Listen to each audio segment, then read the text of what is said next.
தமிழ்நாட்டுல எந்த வீட்டில இருந்து விஜய்க்கு ஓட்டு போகாது. இல்ல வீட்டுல இருக்கிறவங்க ஒவ்வொருத்தரும் ஓட்டு போடுவாங்க, வீட்டுக்கு ஒரு ஓட்டு அப்படின்னு தாவேகா சொல்லுதே. முதல்ல சொல்லக்கூடியவர் வீட்டிலே அவருக்கு ஓட்டு இல்லைங்கிறது அன்னைக்கு நிலைமை. தமிழ்நாட்டுல எந்த வீட்டில இருந்து விஜய்க்கு ஓட்டு போகாது. ஏன்னா தமிழ்நாடு சார்ந்த பிரச்சனையில அவர் காக்கிற கள்ள மௌனம். இல்லாத பாஜகவை இருக்கிறதா காட்டுறோமா நம்ம. தாவேகாவோட ஸ்டாண்ட் இதுதான். இல்லாத பாஜகவா நாங்க இருக்கிறதா காட்டுறோமா. தமிழ்நாட்டினுடைய கல்வி நிதியை மறுக்குதா இல்லையா பாஜக? அது இல்லாத பாஜகவா? அது இல்லாத பாஜகவா?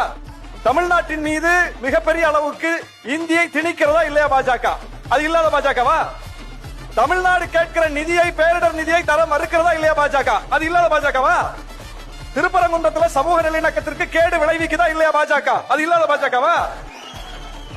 மோடி ஒவ்வொரு முறை வர்றாரு, தேர்தல் நேரத்தில் ஒவ்வொரு முறை வர்றாரு, தமிழ்நாடு சார்ந்து ஏதாவது புதிய திட்டங்களை அறிவிக்கிறாரா? தமிழ்நாடு கேட்கிற விஷயங்களை கமிட் பண்றாரா? அது இல்லாத பாஜகவா? ஒன்றிய அரசு ஒரு கல்விக் கொள்கையை வகுத்து நம்ம மேல திணிக்க பார்க்குது. இதை ஏத்துக்கிட்டாதான் நிதியை தருவேன்னு சொல்லுது. அதுதான் பிரச்சனை.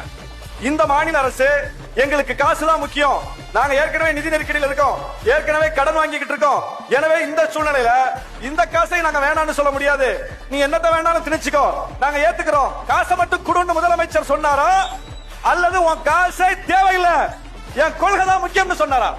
அப்போ இவர்களுக்கு பாஜகவை எதிர்ப்பதற்கு துணிவில்லாமல் போனதனால் அவங்க என்ன பண்ணிட்டாங்க? பாஜகவை இல்லன்றாங்க. பாஜகவே இல்ல இல்ல பாஜகவும் பிரச்சனைன்னு சொன்னா பரவாயில்ல, திமுகவோ திமுகவோட கூட்டணி கட்சிகளோ பாஜகவும் பிரச்சனை அப்படின்னு வாதம் வச்சா பரவாயில்ல, பாஜக மட்டுமே பிரச்சனை அப்படின்னு சொல்றதுதான் சிக்கல் வருது. ஏன்னா 234 உறுப்பினர்கள் இருக்கிறோம் சட்டமன்றத்தில். நீட்டு விலக்கு வேணும்னு தமிழ்நாடு சட்டமன்றத்தில் ஒரு மசோதாவை கொண்டு வர்றோம். 230 பேர் மசோதாவை ஆதரிக்கிறோம். அதிமுக ஆதரிக்கிறது, திமுக கொண்டு வருகிறது, பிசிக ஆதரிக்கிறது, பாமக ஆதரிக்கிறது. 4 உறுப்பினர்கள் மட்டும் எழுந்து நின்று உயிரே போனாலும் நீட்டு விலக்கு தரமாட்டோம்னு சொல்லிட்டு வெளிநடப்பு செய்றாங்க. யார் அது? பாஜக. ஏன் பாஜக மட்டும் எதிர்க்கிறோம்?